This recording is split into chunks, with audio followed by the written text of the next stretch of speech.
Good morning. Our next characteristic of a quadratic is to be able to identify the domain and range.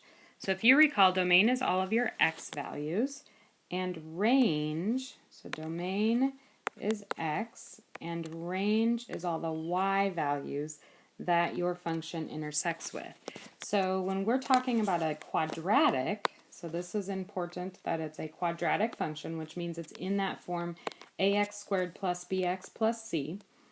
Our domain is always every single x value. It will hit all real numbers. So if you guys recall, you can either write it out, x is all real numbers, but you will see that I do the shorthand mathematical version, which is going to be, and you can just draw squiggly lines if you have to, but we're going to have a brace, and it's x is an element, so it's an e, of real numbers, and that r just has basically two vertical lines there. And if you just wrote an R, that I would understand what you meant there.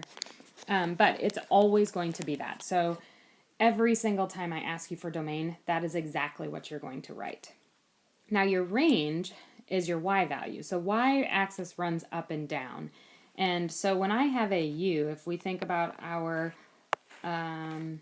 coordinate plane, if the u is opening up, and I'm talking about the range is y, isn't this the lowest point of the graph? And then from there, it's everything above it. And then if we look at a graph that opens down, then we have what we call our high point, but that's from that point and everything below it. So if I'm opening up, I'm going to be greater than.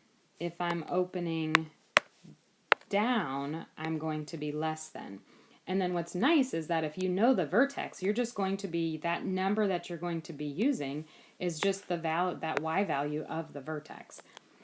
So let's look at a few problems. So here is our first. The first thing I usually do is I identify what my vertex is. So if we count, here's our vertex right here. So we're going 1, 2, 3, 4, 5 in the negative x direction and then down 3. So my vertex is at -5, -3. And my domain, remember, is just x as an element of real numbers because it's going to intersect every single x value because that u continues to get wider and wider. Your range, however, that's the highest point. And then when I draw that horizontal line right there, isn't the red graph all on the bottom below that? So we're going to have y, and because it's below it, is less than or equal to, because it does touch that, and then you're just going to use that y value of your vertex. So it's less than or equal to -3. And there's your range. Let's look at the next problem. So our vertex here is at -2, -4. And if we draw that, there's the lowest point of that graph, and isn't the red above the graph? So when we got to think about that when we're looking at our range. Our domain, however, remember, is always, every single time, an element of real numbers. It is all real numbers.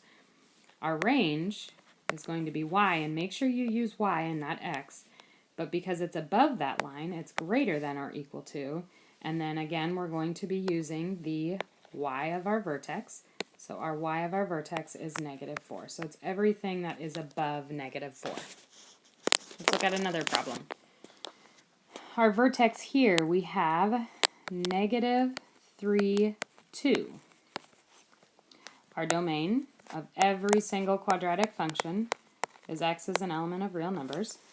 Our range, y, well, when we look at that, here's the lowest point, and when I draw that horizontal line, everything above the graph is everything above that line. So I'm going to be greater than or equal to, and then again, we're going to use that y value of the vertex, which in this case is 2. And the last example. So our vertex here is 2, 5. Our domain, if you recall, is x is an element of all real numbers, so it's all real numbers. And our range, y, well, if you think about it, here's that point of it, or point, that turning point. It's the highest point of the graph, and that graph is below that line. So I'm going to be less than or equal to, and then we always use that y value of our vertex, so it's less than or equal to 5.